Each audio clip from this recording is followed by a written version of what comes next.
والصلاة والسلام على عباده الذين اصطفى خصوصا على أفضلهم وخاتم النبيين محمد الأمين وعلى آله وصحبه أجمعين. أما بعد فأعوذ بالله من الشيطان الرجيم. بسم الله الرحمن الرحيم.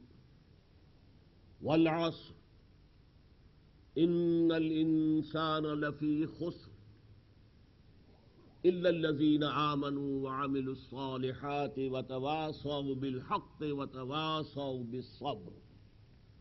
صدق الله العظيم. رب اشرح لي صدري ويسر لي أمري واحلل عقدة من لساني يفقهوا قولي. اللهم ربنا ألهمنا رشدنا وأعذنا من شرور أنفسنا. اللهم أرنا الحق حقا وارزقنا اتباعه وأرنا الباطل باطلا وارزقنا اجتنابه.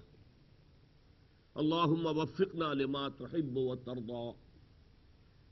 اللهم اجعلنا من عبادك الذين آمنوا وعملوا الصالحات وتواصوا بالحق وتواصوا بالصبر. آمین یا رب العالمین. معزز حاضرین اور محترم خواتین، السلام علیکم ورحمۃ اللہ وبرکاتہ. پچھلے مہینے تو اصل میں ایک خاص موضوع پر گفتگو تھی، علامہ اقبال اور قرآن حکیم. درس قرآن کا سلسلے وار پروگرام اب آج سے شروع ہو رہا ہے. اس کے ضمن میں کچھ تمہیدی اور تعارفی کلمے ضروری ہیں. قرآن مجید کا ایک درس ہو سکتا ہے کہ سورہ فاتحہ سے شروع ہو اور مسلسل اسی ترتیب کے ساتھ، جس ترتیب کے ساتھ مصحف ہمارے سامنے ہے، درس جاری رہے. ظاہر بات ہے کہ یہ بہت ہی طویل ایک سلسلہ ہوتا ہے. جن مساجد میں ہوتا بھی ہے تو کئی سال میں جا کر پھر وہ قرآن حکیم کا درس مکمل ہوتا ہے. میں نے 1965 سے رجوع الی القرآن کی جس تحریک کا آغاز کیا تھا، مقصد یہ تھا کہ اس ملک میں جدید تعلیم یافتہ طبقے کو قرآن سے متعارف کرایا جائے تاکہ وہ قرآن کے پڑھنے کی طرف، سمجھنے کی طرف راغب ہو جائے. اس کے لیے ایک مطالعہ قرآن حکیم کا منتخب نصاب میں نے مرتب کیا، اور اس کی بھی جو اصل بنیاد ہے، میں چاہتا ہوں کہ اس کا کریڈٹ جس کو جانا چاہیے اس تک پہنچ جائے. ہوا یہ تھا کہ جب میں اسلامی جمعیت طلبہ کا کارکن تھا، ناظم لاہور تھا، پھر ناظم پنجاب بنا، تو اس زمانے میں نے 2 تربیت گاہیں منعقد کی تھی طلبہ کی لاہور میں. دسمبر 51 اور جولائی 52. اب سمجھیے 50 برس پرانی بات ہے. اس میں قرآن حکیم کے کچھ منتخب مقامات ہمیں مولانا امین احسن اصلاحی صاحب نے پڑھائے تھے. وہ بنیاد بن گئی، وہ جو انتخاب تھا. جب میں نے 1965 میں اپنی تحریک کے آغاز کا فیصلہ کیا، میں نے اس کو پھر ڈیولپ کیا، بڑھایا، اس کا ایک نقطۂ آغاز معین کیا، اس کا ایک نقطۂ عروج، کلائمیکس معین کیا، درمیان میں جو خلا تھے انہیں پر کیا. مولانا اصلاحی نے جو ہمیں مقامات پڑھائے تھے وہ کل مل کر زیادہ سے زیادہ ایک چوتھائی یا اس سے کچھ زائد قرآن مجید بنتا تھا، اور پارے کے برابر بنتا تھا. لیکن یہ جو منتخب نصاب ہے یہ 2 پاروں کے لگ بھگ ہے. اس کا نقطۂ آغاز سورۃ العصر ہے، جس پر آج مجھے گفتگو کرنی ہے. یہ بھی بتا دوں کہ یہ منتخب نصاب 6 حصوں پر مشتمل ہے. پہلے حصے میں سورۃ العصر کے ساتھ 3 اور مقامات ہیں جو نہایت جامع ہیں. پھر ایک حصہ ہے جو صرف ایمانیات سے بحث کرتا ہے، کیونکہ سورۃ العصر میں آپ دیکھیں گے کہ اللہ کی طرف سے انسان کی نجات کے لیے 4 شرطیں آ رہی ہیں: ایمان، عمل صالح، تواصی بالحق، تواصی بالصبر. تو ایک حصہ پھر ایمانیات سے متعلق ہے، دوسرا اعمال صالحہ کے مختلف گوشوں سے بحث کرنے والا، پھر ایک اور حصہ تواصی بالحق کی شرح پر، پھر ایک اور حصہ تواصی بالصبر کی تشریح پر، اور پھر ایک جامع سورۃ سورہ حدید جو کلائمیکس ہے، نقطۂ عروج ہے اس پورے منتخب نصاب کا. تو میں اللہ کا نام لے کر آج سورۃ العصر سے آغاز کر رہا ہوں۔ اس سورہ مبارکہ کے بارے میں 4 جو تمہیدی باتیں ہیں نوٹ فرما لیں۔ نمبر 1 یہ کہ یہ قرآن حکیم کی مختصر ترین صورتوں میں سے 3 آیات سے کم پر کوئی صورت مشتمل نہیں، اور حسن اتفاق سے 3 ہی صورتیں ہیں جو 3 آیات پر مشتمل ہیں۔ سورۃ العصر ہے، سورۃ الکوثر ہے، سورۃ النصر ہے۔ اور آپ کے علم میں ہوگا کہ نماز میں ہم جن رکعتوں میں سورہ فاتحہ کے بعد کچھ قرآن مجید بھی پڑھتے ہیں، اس کا بھی کم سے کم نصاب 3 آیتوں کا ہے۔ 3 آیتوں کے بقدر تلاوت ہونی چاہیے، الا یہ کہ کوئی آیت بہت طویل ہو، آیت الکرسی ہو، آیت البر ہو، یہ دوسری بات ہے کہ بڑی آیت ہو تو وہ ایک بھی کفایت کرتی ہے، لیکن عام طور پر 3 آیتوں کا نصاب ہے۔ دوسری بات یہ کہ یہ سورہ مبارکہ قرآن حکیم کی اولین صورتوں میں سے ایک ہے، اور اس حوالے سے ایک اصول نوٹ کر لیجئے۔ سورہ ہود کے آغاز میں اللہ تعالیٰ نے اپنے کلام پاک کا ایک تعارف کرایا ہے، کتاب احکمت آیاتہ ثم فصلت من لدن حکیم خبیر۔ یہ ایک ایسی کتاب ہے جس کی آیات پہلے محکم کی گئی، مضبوط کی گئی، گاڑھی بنائی گئی، پھر ان کی تفصیل کی گئی اس ہستی کی جانب سے جو علیم اور خبیر ہے۔ تو ابتدا میں جو صورتیں نازل ہوئی وہ چھوٹے سائز کی ہیں، آخری پارے کی اکثر صورتیں آپ کو معلوم چھوٹی، لیکن بہت محکم۔ محسوس ہوتا ہے کہ جیسے معانی کا دریا نہیں، سمندر جو ہے اس کے اندر بند کر دیا گیا ہے۔ پھر تفصیل ہوئی رفتہ رفتہ، پھر لمبی صورتیں آنی شروع ہوئی، ایک ایک چیز کی تفصیل ہوئی۔ کتاب احکمت آیاتہ ثم فصلت من لدن حکیم خبیر۔ تیسری بات یہ نوٹ کرنے کی ہے، اور یہ اہم ترین ہے، یہ قرآن حکیم کی جامع ترین صورت ہے۔ میں جو الفاظ کہہ رہا ہوں نوٹ کر لیجئے۔ پہلے میں نے کہا یہ قرآن حکیم کی مختصر ترین صورتوں میں سے ایک ہے، پھر میں نے عرض کیا یہ قرآن حکیم کی اولین صورتوں میں سے ایک ہے۔ اب میں کہہ رہا ہوں جزم کے ساتھ یہ قرآن حکیم کی جامع ترین صورت ہے۔ یہی وجہ ہے کہ ہمیں صحابہ کرام کا ایک معمول معلوم ہوتا ہے، بیہقی کی روایت ہے، کان الرجلان من اصحاب النبی صلی اللہ علیہ وسلم اذا التقیا لم يتفرقا حتى يقرأ احدهما على الاخر سورة العصر ثم يسلم احدهما على الاخر۔ حضور کے صحابہ میں سے جب 2 کی ملاقات ہوتی تھی تو وہ ایک دوسرے سے جدا نہیں ہوتے تھے جب تک کہ سورۃ العصر ایک دوسرے کو سنا نہ لے، پھر وہ ایک دوسرے کا سلام کرتے تھے اور پھر وہاں سے روانہ ہوتے تھے۔ اس کی وجہ کیا ہے؟ دیکھیے قرآن مجید نازل ہوا ہدایت کے لیے، قرآن فلسفے کی کتاب نہیں، اگرچہ اس میں فلسفہ بھی ہے۔ قرآن سائنس کی کتاب نہیں، اگرچہ اس میں سائنس کے حوالے موجود ہیں، natural phenomena of the nature کے حوالے موجود ہیں، ایمبریولوجی کی سٹیجز کا ذکر موجود ہے، لیکن یہ ایمبریولوجی کی کتاب تو نہیں ہے، نہ یہ تاریخ کی کتاب ہے، اگرچہ تاریخ کے بھی حوالے اس میں ہیں۔ یہ کتاب ہدایت ہے، انسان کو راستہ دکھانے کے لیے کہ جس سے وہ ایک کامیاب انسان قرار پائے۔ یہ ہدایت جو ہے یہ یوں سمجھیے کہ جیسے آم کی گٹھلی میں پورا آم کا درخت پوٹینشلی بالقوہ اس گٹھلی میں پورا آم کا درخت موجود ہے۔ کہاں سے آتا ہے آم کا درخت؟ وہی گٹھلی پھٹتی ہے، اس میں سے 2 پتیاں نکلتی ہیں، پھر وہ ایک تنا بنتا ہے، پھر وہ بڑھتا ہے، باقی جو کچھ جڑوں کے ذریعے سے زمین سے خوراک جا رہی ہے وہ جا رہی ہے، لیکن درخت جو ہے در حقیقت پوٹینشلی موجود تھا اس آم کی گٹھلی میں۔ اسی طرح وہ ہدایت خدا بندی جو قرآن مجید کی دوسری صورتوں میں بہت مفصل شکل میں آئی ہے، نہایت جامع انداز میں صرف سورۃ العصر میں بیان ہو گئی۔ میں اسی لیے آپ کو ہمارے جو ائمہ اربعہ ہیں ان میں سے امام شافعی رحمۃ اللہ علیہ کے 2 قول سناتا ہوں۔ امام شافعی رحمۃ اللہ علیہ فرماتے ہیں سورۃ العصر کے بارے میں، لو تدبر الناس هذه السورہ لوسعتهم، اگر لوگ صرف اس ایک صورت پر تدبر کریں، غور و فکر کریں، سوچ بچار کریں تو یہ ان کی ہدایت کے لیے کافی ہو جائے گی۔ ایک اور قول امام شافعی رحمۃ اللہ علیہ کا مفتی محمد عبدہ نے پارہ ام کی جو تفسیر انہوں نے لکھا جو بہت مقبول ہوئی ہے، اس میں کوٹ کیا ہے لو لم ينزل من القرآن سواہا لکفت الناس، اگر قرآن مجید میں سوائے سورۃ العصر کے اور کچھ نازل نہ ہوتا تب بھی یہ لوگوں کی ہدایت کے لیے کافی تھا۔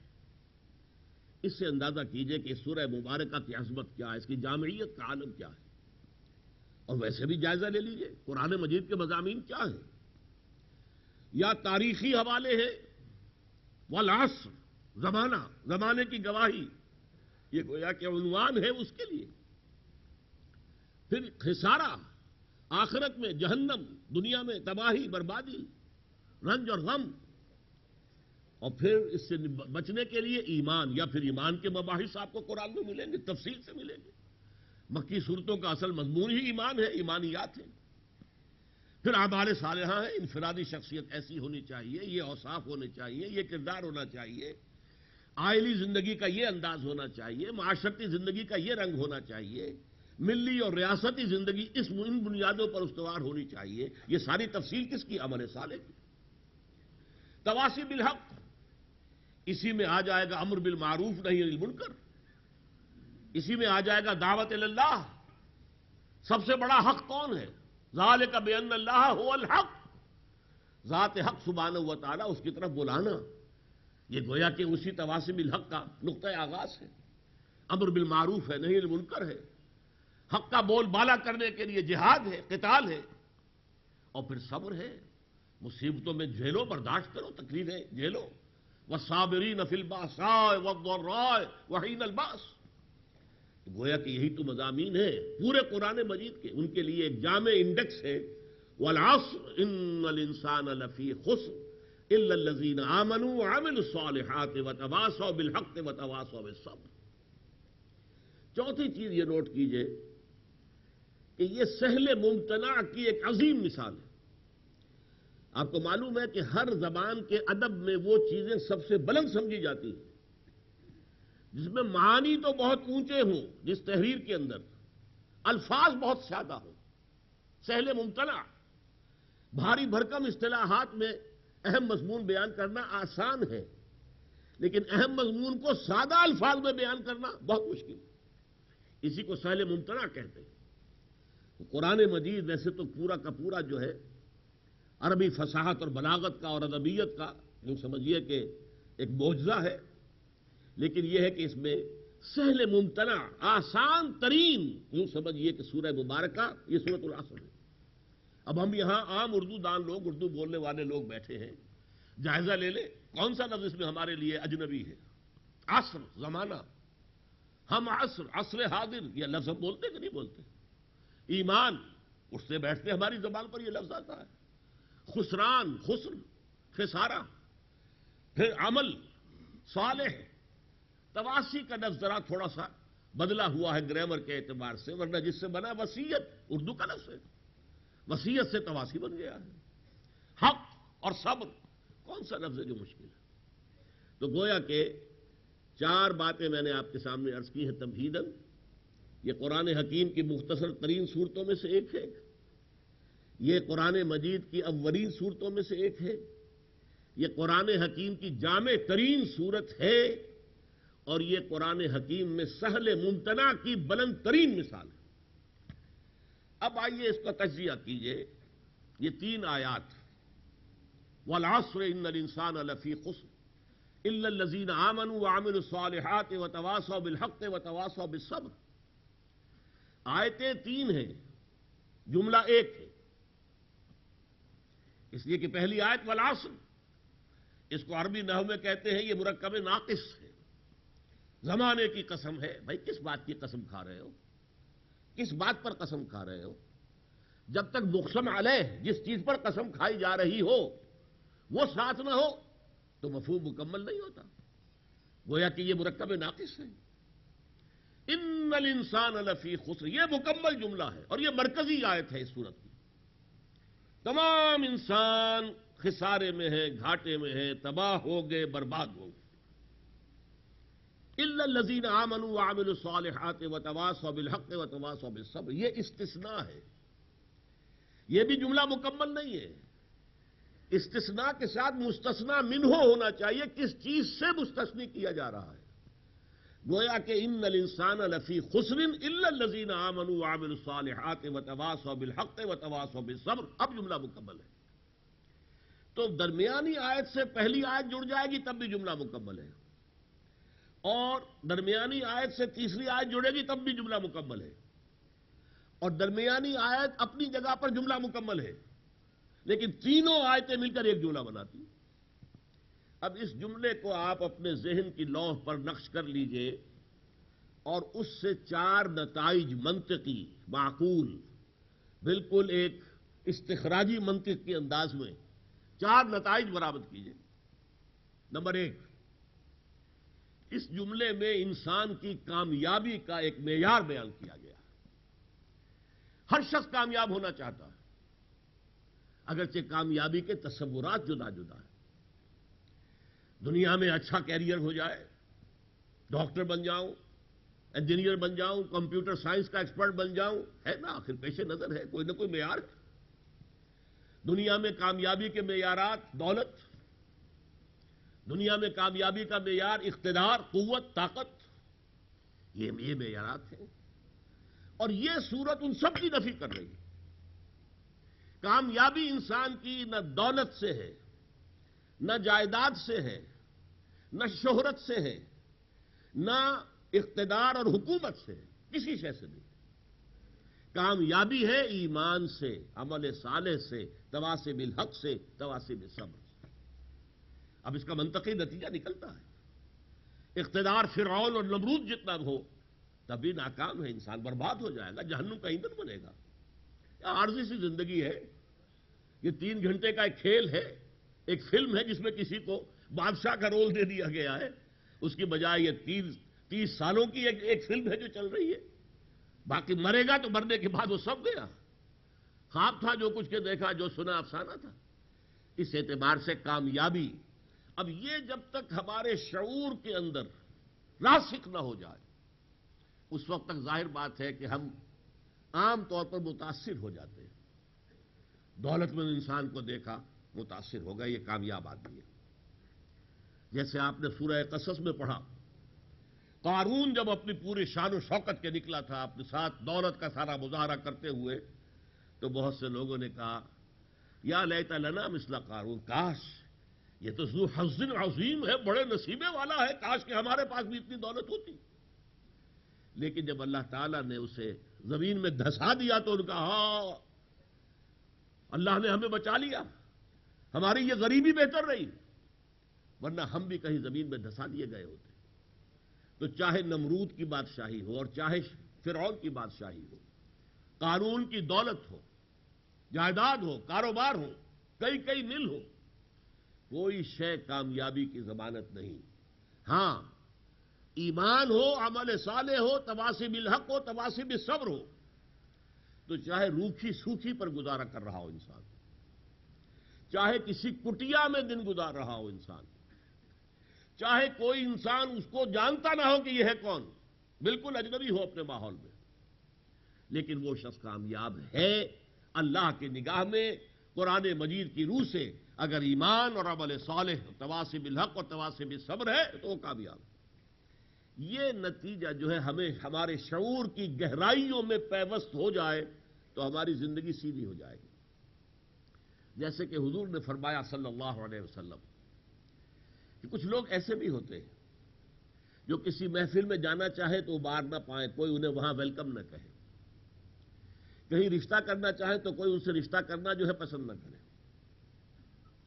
لیکن اللہ کی نگاہ میں ان کا وہ مقام ہوتا ہے کہ اگر بھولے سے کوئی قسم کھا بیٹھے تو اللہ تعالیٰ ان کی قسم کی لاج رکھتا ہے۔ یہ ہے معیار مختلف ہے۔ ایک آدمی جو بالکل گمنام ہے، کوئی طاقت نہیں، کوئی قوت نہیں، کوئی دولت نہیں، پہچاننے والے نہیں، کوئی دوست نہیں، کچھ نہیں، لیکن اگر اس کے پاس یہ 4 چیزیں ہیں تو وہ کامیاب ترین انسان ہے۔ کاش کہ یہ حقیقت پھر میں عرض کروں گا کہ ہمارے شعور ہی نہیں تحت الشعور کے اندر پیوست ہو جائے، جس طرح کے پتھر پر کوئی چیز کھود دی جاتی ہے، تو پھر ہماری زندگی کا رخ بالکل اور ہوگا۔ دوسرا نتیجہ نکالیے، کامیابی کے لیے 4 شرطیں لازم ہیں۔ یہ اللہ کا کلام ہے، یہاں بلا ضرورت کوئی شے نہیں ہے۔ بڑھا بھی دیتے ہیں کچھ زیب داستان کے لیے، اس شے کی کوئی، اس قسم کی کوئی شے قرآن میں نہیں ہے۔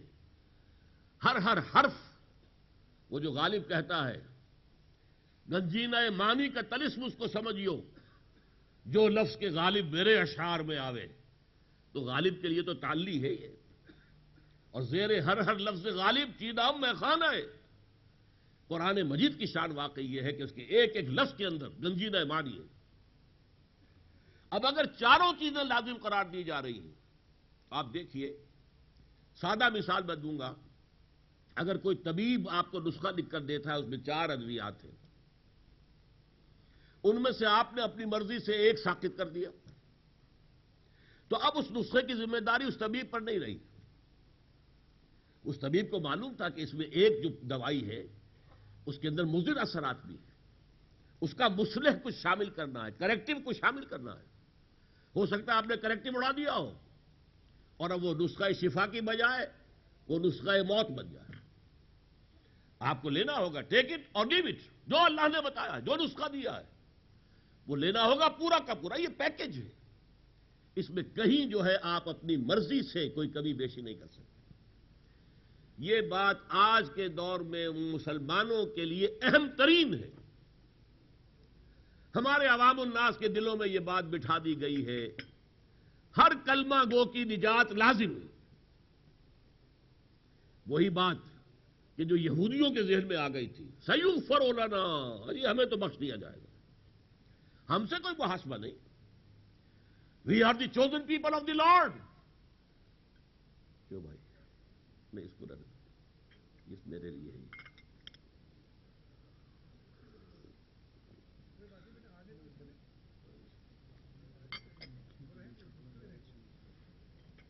کیا کرنا چاہیے؟ چھڑک دے۔ We are the chosen people of the Lord, ہم تو اللہ کے بڑے چنیدہ بندے ہیں، اللہ نے ہمیں چنا ہے، پسند کیا ہے، یہ آج بھی ان کا کہنا ہے۔ بڑی بڑی ماریں ان پر پڑی ہیں۔ نیبوکڈنیزر نے جو کچھ ان کے ساتھ کیا تھا 587 قبل مسیح میں، اس کے بعد بھی ان کی رائے یہی تھی۔ 6 لاکھ انسان قتل کیے تھے یروشلم کے اندر، اور بقیہ 6 لاکھ کو قیدی بنا کر بیبیلونیا لے گیا تھا، اور حضرت سلیمان کا بنایا ہوا معبد، ہیکل جسے وہ کہتے ہیں، اور اس کے لیے ٹیمپل کا لفظ آتا، ٹیمپل آف سولومن گرا دیا تھا۔ ایک متنفس باقی نہیں رہا تھا یروشلم میں، 12 لاکھ کی آبادی کے شہر میں ایک انسان باقی نہیں رہا، 2 اینٹیں سالم نہیں رہی۔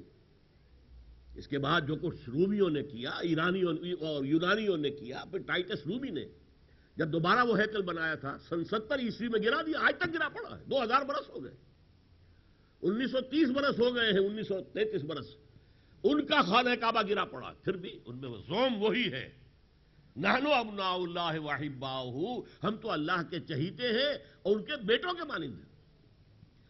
قرآن نے کہا فَلِمَا يُعَذِّبُكُم بِذُنُوبِكُم، پھر اللہ تمہیں تمہارے گناہوں کی پاداش میں سزا کیوں دیتا رہا ہے؟ یہ نیبوکڈنیزر کے ہاتھوں تمہیں کیوں پٹوایا؟ یہ اسیرینز کے ہاتھوں کیوں پٹوایا؟ یہ یونانیوں کے ہاتھوں کیوں تمہیں پٹوایا؟ رومیوں کے ہاتھوں کیوں پٹوایا؟ اور سب سے بڑھ کر پچھلی صدی میں جرمنوں کے ہاتھوں، ہٹلر کے ہاتھوں تمہارے 60 لاکھ قتل کروائے، پھر بھی زوم قائم رہتا ہے۔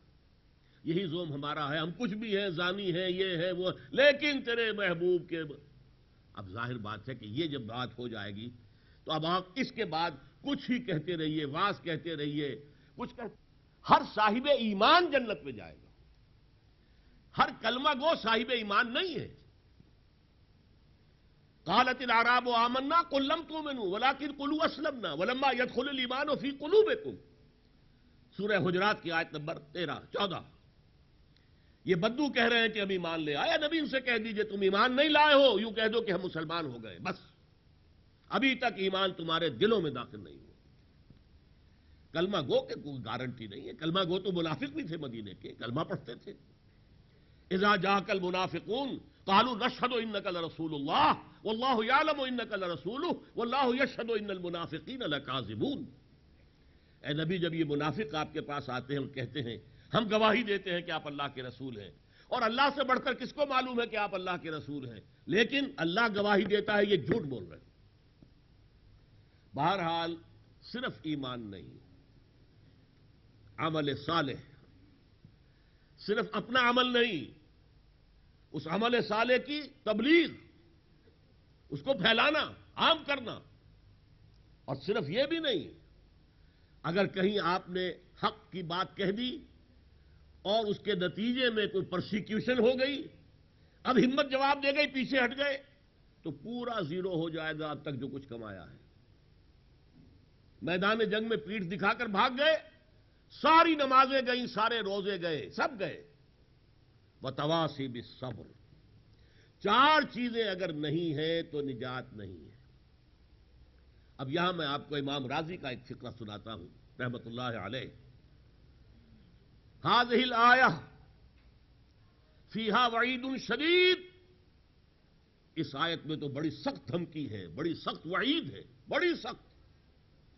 بأن اللہ تعالی حکم بالخسار, اس لیے کہ اللہ تعالیٰ نے تو خسارے کا, تباہی کا, بربادی کا فیصلہ صادر کر دیا ہے لجمیع الناس, تمام انسانوں کے لیے. الا من کان آتیا بہذہ الاشیاء الاربعۃ, سوائے ان کے جو یہ چار شرائط پوری کریں. وہی الایمان والعمل الصالح والتواصی بالحق والتواصی بالصبر. ودل ذلک, اس سے رہنمائی ملی اس بات کی طرف, ان النجات معلقۃ بمجموع هذه الاشیاء, کہ نجات کا دار و مدار ان چاروں چیزوں کے مجموعے پر ہے. ایمان بھی ہو, عمل صالح بھی ہو, تواصی بالحق بھی ہو, تواصی بالصبر بھی ہو. اب آگے چلیے. یہ چاروں چیزیں, جو چار شرطیں یہاں بیان کی جا رہی ہیں, ہمارا گمان یہ ہو سکتا ہے یہ اونچی منزلیں بیان کی جا رہی ہیں. اس صورت کے الفاظ پر غور کیجئے تو وہ بات نہیں ہے. یہ تو کامیابی کا منیمم کم سے کم معیار ہے. اگر یہ کہا ہوتا, زمانے کی قسم ہے ان لوگوں کے بڑے اونچے مراتب ہوں گے, الذین آمنوا وعملوا الصالحات وتواصوا بالحق وتواصوا بالصبر, انہیں تو بڑی بلند جنات میں جگہ ملے گی, تو ایک گمان ہو سکتا تھا کہ اس سے کمتر پر بھی نجات تو ہو جائے گی نا, پاس مارکس تو مل جائیں گے, ڈسٹنکشن نہ صحیح, فرسٹ ڈویژن نہ صحیح. لیکن نہیں, اسلوب کیا ہے, ان الانسان لفی خسر الا الذین آمنوا. اس سے نیچے خسارہ ہے, گھاٹا ہے, بربادی ہے, تباہی ہے. یہ تو خسارے سے, بربادی سے, تباہی سے, گھاٹے سے بچنے کے لیے کم سے کم شرائط. اب آپ ذرا نوٹ کیجئے, یہ نتائج تو ہو گئے کہ جو ہم نے بحیثیت مجموعی اس جملے کو سامنے رکھا. چوتھی بات اس کے ضمن میں وہ آئے گی جو ذرا میں تفصیل سے بیان کروں گا. یہ چار چیزیں ہیں ہی نہیں, یہ ایک ہی صراط مستقیم کے سنگھائے میل ہیں. سیدھے راستے پر چلیں گے, پہلے ایمان ہے, ایمان صحیح ہوگا, عمل لازماً درست ہوگا. اپنا عمل لازماً درست ہو جائے, یقیناً آدمی داعی بن کر کھڑا ہو جائے گا اس حق کا. اور اگر حق پورا بیان کیا جا رہا ہو, یہ نہیں کہ حق کے صرف وہ جز بیان کر دیے جائیں کہ جو لوگوں کو ناگوار نہ گزرے. اگر پورا حق بیان کریں گے تو الحق کو مرن, حق تو کڑوا ہوتا ہے, پرسیکیوشن ہوگی, ریزنٹمنٹ ہوگی. اب آپ کی سیرت کا امتحان ہوگا, اب آپ کھڑے رہتے ہیں کہ نہیں, ثابت قدم رہتے ہیں کہ نہیں. یہ در حقیقت ایک ہی اسٹریٹ پاتھ, جس کا کہ ہم اللہ تعالیٰ سے جس کی دعا مانگتے ہیں, استدعا کرتے ہیں, اہدنا الصراط المستقیم, نماز کی ہر رکعت کے اندر. یہ اس صراط مستقیم کے چار سنگھائے میل ہیں. اگر سیدھے رخ پر ایمان ہے, عمل درست ہوگا. عمل اپنا واقعتاً صحیح اور درست ہو اور ہمہ پہلو ہو, اس سے لازماً حق پھیلے گا معاشرے کے اندر. آپ خود بخود داعی بن کر کھڑے ہو جائیں گے. اور اگر دعوت پورے حق کی ہوگی تو باطل اسے کبھی گوارا نہیں کرے گا. باطل جو ہے اس کے مقابلے میں آئے گا, اور پھر صبر و مصابرت کے مراحل آ کر رہے ہیں. یہ چیزیں میں نے آپ کے سامنے عرض کی ہیں جس کو میں کہہ سکتا ہوں قرآن مجید کی اصطلاح میں تذکر بالقرآن. قرآن مجید کے فہم کے یہ دو علیحدہ علیحدہ درجے ہیں جو قرآن میں بیان ہوئے. ایک ہے تذکر، جس کے حوالے سے کہا گیا کہ اس تذکر کے لیے یہ قرآن